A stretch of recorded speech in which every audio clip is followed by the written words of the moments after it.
Hey all, welcome to Odd Rob. So Veterans Day is almost here, and it's a national holiday that, well, I hold close to my heart. But when did it officially become a national holiday? And why on November 11th? Well, to find out the answer to that question and many others, stick around and I'll let you know.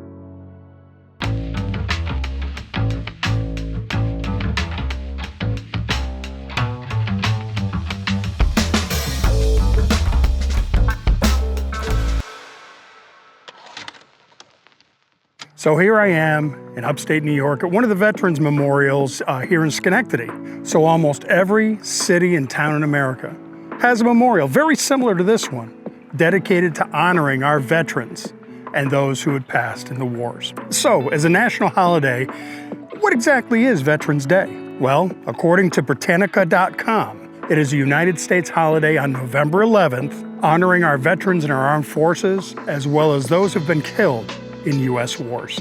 Why do we celebrate Veterans Day on November 11th, you may be asking? Well, the first observance was on November 11th, 1919, which was the first anniversary of the signing of the armistice that ended World War I, which was known as Armistice Day. And it was commemorated in 1921 with the burial of a World War I unknown soldier buried at Arlington National Cemetery. In 1938, November 11th became an official holiday in the United States. And in 1954, that name was changed to Veterans Day to honor all who served in U.S. wars. And on November 11th, it is common to observe 2 minutes of silence on November 11th at 11 a.m., which was the date and time that the World War I armistice was signed in 1918. Now, in my opinion, one of the best ways to honor our vets is to, yes, go to the parades to honor them, go to memorials when you can.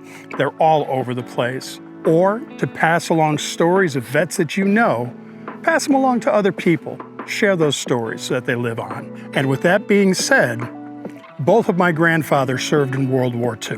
One was a sergeant at Camp McCain, Mississippi, guarding German POWs of war that were brought over here. And at the same time, my other grandfather was a bombardier navigator on a B-24J Liberator who had been shot down over a bombing mission over Munich. He bailed out, was captured, and served the last 9 months of the war in a place called Luftstalag 3 in Poland. If you get a chance, I did a video while I was in Poland last year where my grandfather was staying.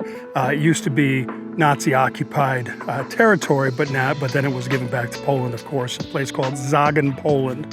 If you get a chance, check out the video. I was very fortunate and honored to have done that. Now, it is my hope to someday visit the USS Arizona in Hawaii. Of course, go to France and give my respects in Normandy. Go down to Washington, D.C. and not only see the Vietnam Memorial, but also the World War II Memorial. Visit as many more memorials as I can. I just want to take this opportunity to thank everyone who served in our U.S. Armed Forces. And particular thanks to my Grandpa Fuller, who was in the Army Air Corps, my Grandpa Williams, who was in the Army, my father, a U.S. Navy vet, my cousins, Brian and Robin, both in the Army, my Uncle Bud, who was wounded at the Battle of the Bulge, my Uncle Yo, who was at Hickam Field during Pearl Harbor when it was attacked, and of course, to Pedro, my fellow combat engineer. So thanks to all for hanging out and watching this video. Feel free to like and subscribe. I'd love to hear about any memories or stories that you may have for any loved ones or friends that also served. And until next time, stay safe, stay well, you know the rest.